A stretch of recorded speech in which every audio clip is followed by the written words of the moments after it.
Hey, what's up? Grandma here, and today I did something you wish your grandma could do, and I played some Dragon Age Inquisition. I don't know about you, but I'm getting more and more excited for the upcoming Dragon Age The Veilguard, which is due to release on October 31st of this year. I'm curious how many kids are going to be wondering why mom and dad can't go trick-or-treating this year. I'm kidding. Don't be that parent. So, in anticipation of the next chapter of what will be the fourth installment of this franchise, I decided to dive back into the Empire of Orlais and the Kingdom of Ferelden to see if Dragon Age is still worth it in 2024, and why you should play it if you haven't. And so that's what today's video is about. My top 10 reasons why you should play Dragon Age Inquisition in 2024. First, I think it's important to understand that Dragon Age Inquisition is not a perfect game. I think between the story immersive, slightly too long tutorial and the bloated hinterlands region of the world, a lot of people never made it to Act 2, which is in my opinion where the game really became one of my favorite games of all time. But let's get into it. Number 10, art direction. From beginning to end, this world is stunning. The game excels in creating immersive environments with detailed architecture. You've got magical places like the Emerald Graves, full of beauty and elven lore, or darker, creepier places that you can't wait to leave, like the Fallowmire, because it's that scary. Because of the dynamic lighting everywhere you look, something catches your attention. Not gonna lie, your girl's gonna look a bit oily because everything is really shiny, but this also helps immerse you, the player, in the story. You can almost physically feel the warmth of being in the room. Number 9, the Skyhold. The Skyhold is the place where all of your efforts come together. You won't get here until Act 2. That's when the game and the story really begin to come together, and you've gathered most, if not all, of your companions. This is where you'll craft your armor, your weapons, is where you'll have ample opportunity to speak with your companions and further your quests and relationships with them.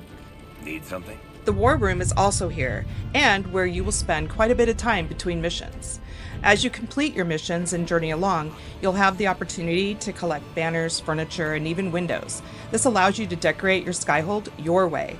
I can't tell you how cool it is to go on a mission and then come back to find the people working urgently on your behalf, and the repairs and upgrades have been made while you were gone. I really liked how it made me feel as if time was passing, and I felt more immersed and invested in the story itself. Number 8, upgrading gear. Inquisition has a way of upgrading gear and weapons, letting you, the player, really dive deep into the quality of your gear based on your playstyle. Different materials you find in the world will yield different stats depending on what type of material you use and the slot you use it in. I'm not going to go into the minute details of the hows and whens and why to use what. That's an entire video on its own, but seeing that you get to entirely build not only your own character, but also your companions, this can get very complicated, however more rewarding when you see it all come together. I really like how the game gives you so much control, making this really one of the truest RPGs. Number 7, your choices matter. Just like Baldur's Gate 3, your actions and words have consequences, and you can't make everyone happy all of the time.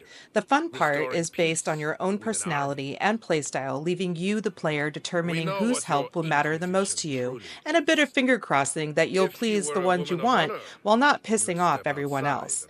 This can be tricky when learning the politics and the minutiae of what is actually kind of a complicated story, especially if you're like me and you have the patience of a chipmunk trapped in a camper van, because I don't take the time to reach it until it's too late. Number 6, combat mechanics. Now, I may receive some flack for this, but I love the combat mechanics in this game, and I didn't fully appreciate it until I played the multiplayer version, which back in the day was so much fun. In the main game, each class has 4 trees from where you pick your abilities and passives. In the multiplayer version, some of these trees are combined with other classes, allowing you to pull off some amazing weapon combos and character builds that you can't really play as in the main game. But you can bring certain companions with you to create these combos in battle, allowing you to really work as a team with your followers. There is even an elevated level of tactical play that admittedly I have never really quite mastered, and mainly only used it to solve puzzles more than anything.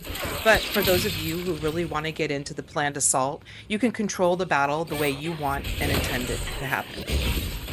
Number 5, commentary. Your companions have a lot of opinions, both about the politics and each other. Some like one another, and others have mistrust and disdain, depending on which side of the political and cultural street they live on. There is diversity and a sense of humor about each personality, which means depending on who you choose to bring with you, the conversation can be funny and lighthearted, or there can be some bickering and mild insults tossed back and forth. This is also how you learn the tea, which can help you know who stands where on the issues you're facing. Either way, whoever wrote the script was a genius, and I thank them for that. Am I to understand, Varric, that you knew the apostate who destroyed Kirkwall's chantry? Unfortunately, yes. What could he possibly have hoped to accomplish with such madness? Exactly what he got. A whole lot of innocent people killing each other. I take it he's no longer on your Winter's End gift list. Depends. Does a flaming sack of Bronto dung count as a gift? Only if you tie it with a silk ribbon, my dear. Number 4, the story and the intrigue. The story is an iceberg and the lore is deep, but there is a spy level of gameplay here, which no matter which class you play, you will be a part of as you gain people who will commit to your cause. You'll be exposing traitors, judging those who betray you, and lying to others so that they will do your bidding.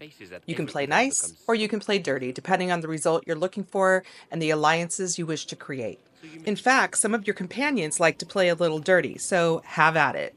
There are puzzles to solve and tons of things to do and collect, which will reward you with extra passive bonuses. If you are a completionist and a trophy collector, this game is right up your alley. And in you now. Number 3, the romance. Get your Riz on and get ready to mew, baby, because these peeps have that loving feeling and the world is your oyster.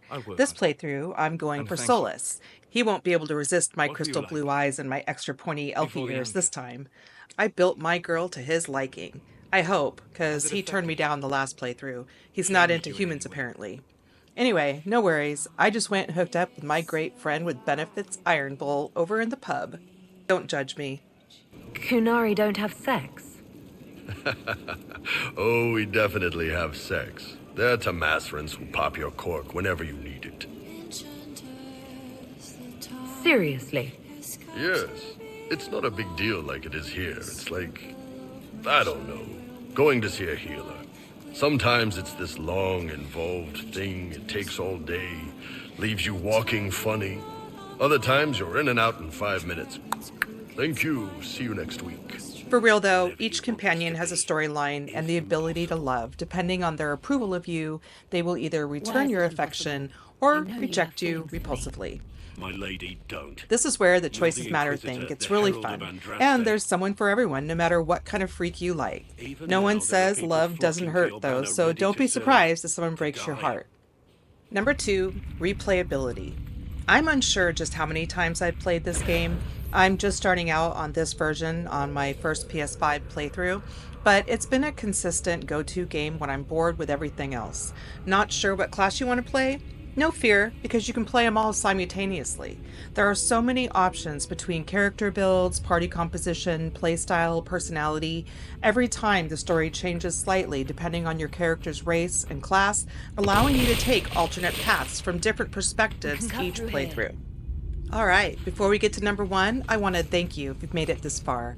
Don't forget to give me a thumbs up and even subscribe if you're up to it. Alright, number 1. How deep you go is up to the player. This is my number 1 reason because this encompasses every reason all in one. Whether you're a casual player who just has a little while each week to play, or you're a completionist and you can dive as deep or as little as you want. If leveling up your companions is a bit too much to think about, you can choose to let the game auto-level them for you. If the tactical combat is too much to figure out and your playstyle doesn't benefit from it, you don't need to use it. If you never want to change the decor in your Skyhold, you don't need to. There is also a difficulty level so that you can take it to 11 if that's your game.